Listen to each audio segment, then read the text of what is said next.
Djibouti, comme vous le savez, est un quartier du village de Djibelor. Sa particularité, c'est qu'il est détaché des autres quartiers par la forêt classée. Ce qui fait de lui un quartier qui a des allures d'un village à part entier, qui partage des frontières avec la commune de Ziguinchor par le quartier de Djabir et le village de Baraf, avec qui ils partagent tous la même commune, celle de Niagis. Djibouti n'est toujours pas loti, ce qui n'est pas le cas de ses voisins, en l'occurrence Djabir et Baraf. Un lotissement qui est la source de nombreux de nos conflits fonciers entre les propriétaires terriens de Djibouti et des personnes ou des groupements qui brandissent des documents en revendiquant des terres qu'ils ont à Djibouti, vendues par des gestions fonciers de Djabir ou de Baraf. Des documents illégaux, bien sûr, puisque ces territoires-là dont ils réclament des terres ne font pas partie de Djabir ou de Baraf. Je rappelle que ces lotissements dont il est question, qui concernaient uniquement Bokot Mankagne et Baraf, ou Djabir dans la commune de Ziguinchor, n'ont pas respecté les limites de Djabir ou de Baraf. Et ça, c'est l'œuvre des anciennes équipes municipaux, du côté de la commune de Ziguinchor comme de Niavis. Ils ont franchi leurs limites et ont envahi les domaines de Djibouti. C'est pas normal. C'est pas normal. Vers Baraf, c'est 81 hectares. Vers Djabir, c'est 22 hectares. C'est trop. C'est trop. Ce qui fait un total de 103 hectares. Eh bien, ce qui fait que des propriétaires terriens de Djibouti qui ont hérité des terres à travers des générations, les terres qu'ils cultivent depuis des générations, se voient convoqués à la police ou à la gendarmerie, sont traînés à la justice. Pire encore, ils se voient arracher leurs terres, ce qui est injuste. Non à l'intimidation. Non à l'intimidation. L'objet de ce point de presse est une alerte. Ce que nous attendons des nouvelles autorités, le gouverneur de Ziguinchor, le préfet, le sous-préfet de Niagis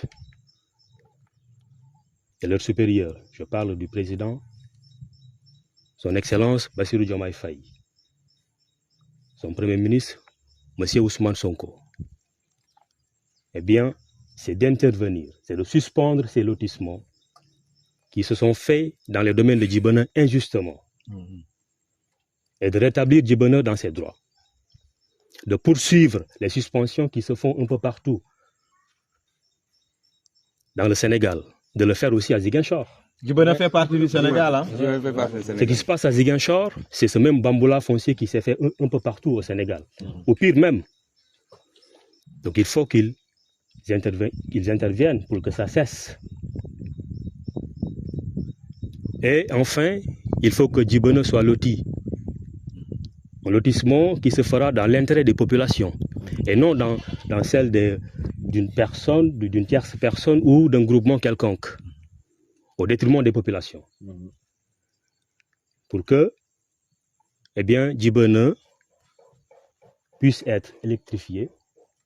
Il est inacceptable que nous soyons à environ 500 mètres de l'université Assane Seck de Ziguinchor et qu'il n'y ait pas d'électricité. C'est pas normal. C'est pas normal. C'est pas normal. C'est pas normal. On n'a pas accès à l'eau potable, C'est pas normal. ni à l'éclairage public. C'est pas C'est pas normal. normal. Aucune infrastructure de base. Les populations souffrent. Non seulement on souffre des intimidations, on est envahi un peu partout, les terres sont arrachées par un lotissement injuste qui s'est fait de part et d'autre, mais aussi on est délaissé. Sama souf, sama bakken. Sama bakken. Sama souf, sama bakken. Sama suuf, sama bakkan.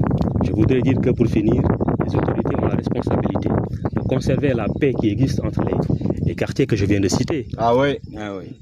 Nous vivons un bon voisinage avec les populations de Baraf et de Djabir. Ouais. C'est tous les mêmes familles, c'est le même peuple.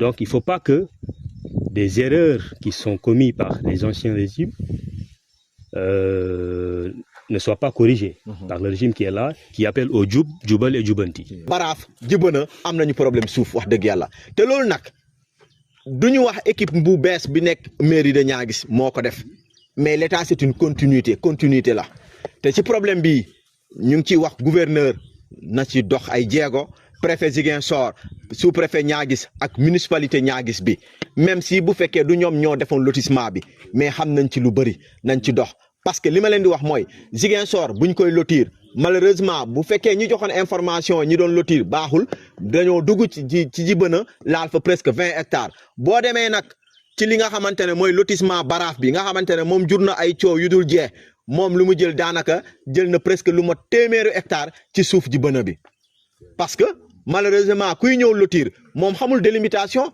moom ñu ngi fi fekk wala chef yi ñoom ñooy laaj fan la fii yem boo leen demee ba dugg si Djibana te loolu moo am te ñuy ñaan gouverneur ak ñëpp ay ndawam ñu mun a jóg dox seen tànku jàmm pour li nga xamante parce que ñii tôt ou tard dañuy nekk ay dëkkandoo te dëkkandoo comme li ñuy ne jàmmaa si gën kon ñun jàmm jooju ñuy dox ak population yi dama yaakaar ni autorités yi ñooñu ko war a gën a bëgg dañuy ñaax gouverneur di ñaax préfet Ziguinchor di ñaax sous préfet Niaguis ak collectivité waa mairie Niaguis nañ si jox ay jéego mooy ñëw daje ak population yi ñu wax leen ñoom en concertation ak chef de village Baraf bi ñu wax leen fii la Baraf commencé fii la Baraf yem chef de village bu Djibana bi ne waa Baraf fii ngeen yem te loolu buñ ko defee rek yaakaar naa ni dina jur jàmm parce que jàmm moom la ñëpp soxla encore te Sénégal foo wax Macky Sall bi mu fi nekkee nee na dossiers yu may jot yëpp 80% ci dossiers yi ay mbirum suuf la dama yaakaar ne moom comme réglé wul problème yi ba xëy na jóg na dem mu ngi Maroc léegi ñi nga xamante ne ñoom ñoo fi toog nañu jéem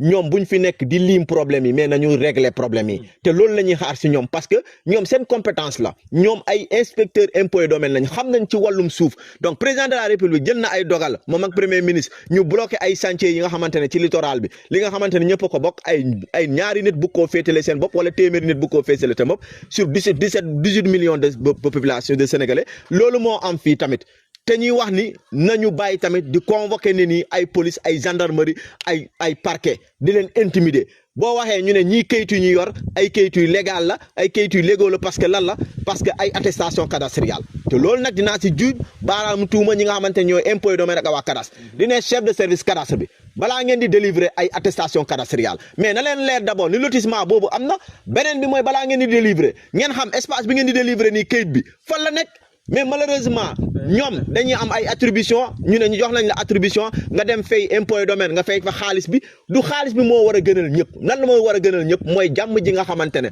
war na ñoo koo am bara xaalis bi moo tax may laaj chef de service yooyu noonu nañu gëstu bu baax balaa ñuy joxe attestation cadastriale parce que lii problème bi nga xamante ne moom moo nekk diggante Baraf ak Djibana mais problème la bi nga xamante ne war na mën a neex a saafaraal mooy ñëw waxtaan ak population yi amaana am na ñi nga xamante ne tabax nañu mais ñoom ñu xool nan la ñuy waxtaan ak ñëpp mais ba léegi yéen a ngi gis fii ñu taxaw nii ay bornes yi nga xamante ne borne ji Baraf la man ku ma mënoon a gën a défendre Baraf man Baraf laa am suuf sama pap Baraf la am suuf fu ma mënoon a défendre Baraf waaye de li di Platon di wax rek damaa am sañ-sañ damaa am cofeel damay am cofeel si samay xarit ci dëgg waaye bu ñu nee tànn damay tànn dëgg kon nag dëgg boobu moo tax même bu fekkee man ku ma xool xam ni waa Baraf la parce que sama pap foofu la am malgré que problème yaa ngi foofu su ma neexoon ma défendre leen bàyyi ñii waaye de fu dëgg nekk foofu la ñuy topp ndax yàlla moo ne alxaqu mooy nañuy wax dëgg su donte dañuy rey tey su donte dañuy rey tey jii mooy lan mooy nañu wax ni nañu bàyyi intimidation yi muy police muy gendarmerie